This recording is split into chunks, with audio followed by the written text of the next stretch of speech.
A new season of spiritual restoration begins in 2 Chronicles chapter 29, as Hezekiah, the son of Ahaz, becomes king of Judah. His father had closed the temple and led the nation into idolatry, but Hezekiah wastes no time reversing that damage. From the opening month of his reign, he makes the worship of the Lord his highest priority. Hezekiah is 25 years old when he becomes king, and he reigns in Jerusalem for 29 years. His mother is Abijah, the daughter of Zechariah.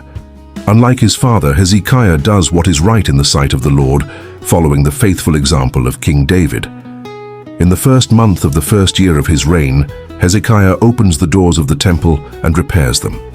He gathers the priests and Levites in the eastern square and speaks honestly about Judah's spiritual condition.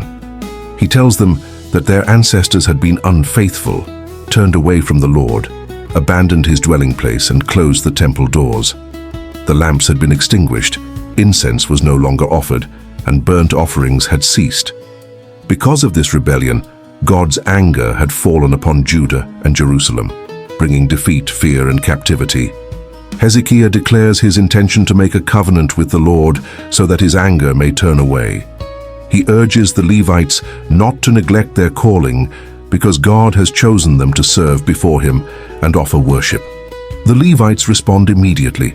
Leaders from the families of Kohath, Merari, Gershon, Elizaphan, Asaph, Heman, and Jeduthun gather their relatives. After consecrating themselves, they enter the temple to cleanse it according to the king's command and the word of the Lord. The priests remove every unclean object from the temple and carry it into the courtyard.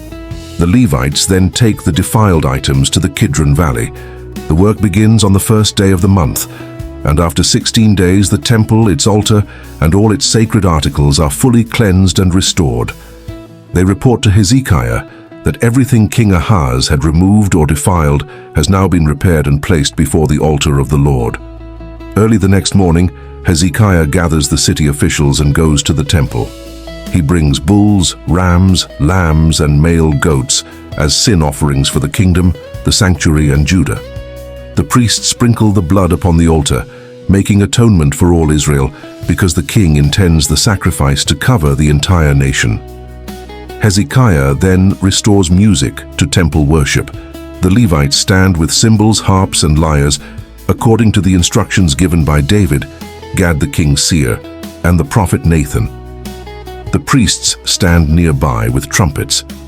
As the burnt offering begins, singing and music fill the temple.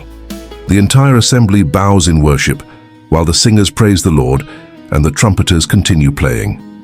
When the sacrifice is complete, Hezekiah and the officials kneel and worship. The king invites the Levites to praise the Lord with the words of David and Asaph the seer. They sing with gladness, bowing their heads in reverence. Hezekiah then calls the people to bring sacrifices and thank offerings. Their response is so generous that the priests are unable to prepare every burnt offering. The Levites assist them until more priests can consecrate themselves. The chapter ends with Hezekiah and the people rejoicing because God has prepared them for this sudden restoration. Although the temple had been neglected for years, worship is renewed quickly because the king, the priests, and the people respond with willing hearts. This chapter reveals that genuine restoration begins by putting God back in his rightful place. Hezekiah did not start his reign by building an army or expanding his wealth. He first reopened the temple, removed what was unclean, and restored worship.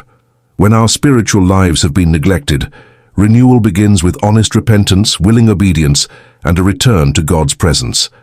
The account continues in 2 Chronicles chapter 30, where Hezekiah invites people from both Judah and Israel to gather in Jerusalem for the Passover.